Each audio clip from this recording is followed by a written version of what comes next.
Silverwood का फुसफुसाता पेड़ बहुत समय पहले 7 नीली पहाड़ियों के पार और कांच की तरह चमकती नदी के उस पार एक सुंदर सा गांव था।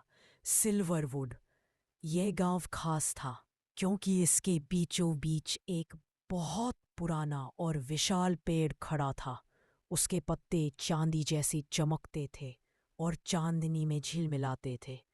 लोग उसे फुसफुसाता पेड़ कहते थे।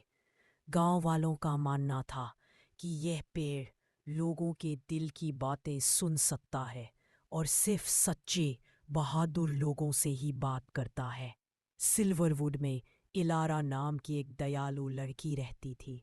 वह अमीर नहीं थी, लेकिन उसका दिल बहुत अमीर था।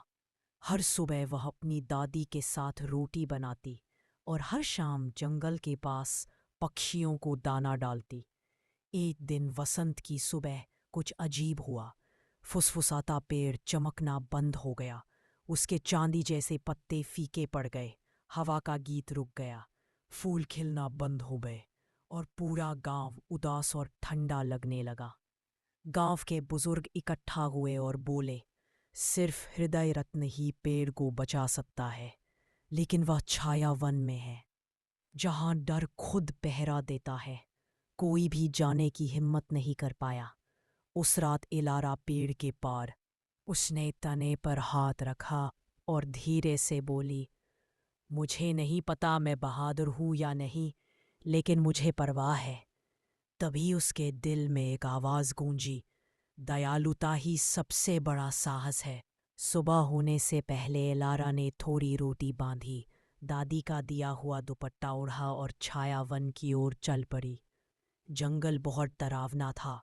पेड़ों की जड़ें रास्ता रोकतीं, पर छाया हिलती और अजीब आवाजें आती।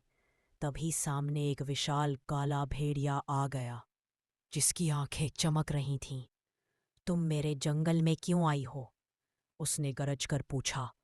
एलारा डर गई, पर उसने सिर झुकाकर कहा, मैं अपने गांव को बचाने के लिए हृदय रत्न लेने आई हूं। भेड़िए की नज़र उसके थैले पर पड़ी। तुम डरी हुई हो, उसने कहा। हाँ, एलारा बोली, लेकिन मैं वापस नहीं जाऊंगी। भेड़िया रास्ते से हट गया और बोला, जाओ। डर साहस के आगे झुक जाता है। आगे एक टूटा हुआ पुल था, जो गहरी खाई के ऊपर बना था।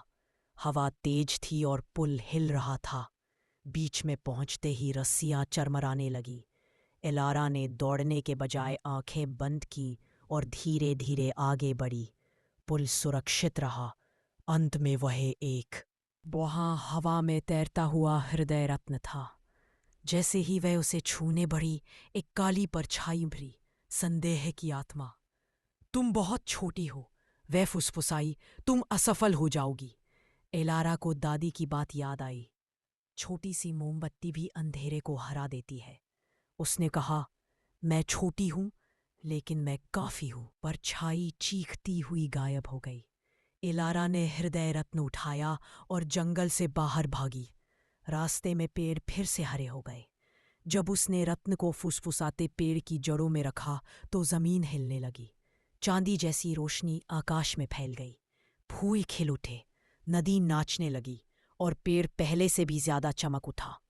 पूरा गांव खुश हो गया। पेड़ ने फिर से फुसफुसाया, एक दयालु दिल ने सबको बचा लिया। एलारा को न रानी बनाया गया,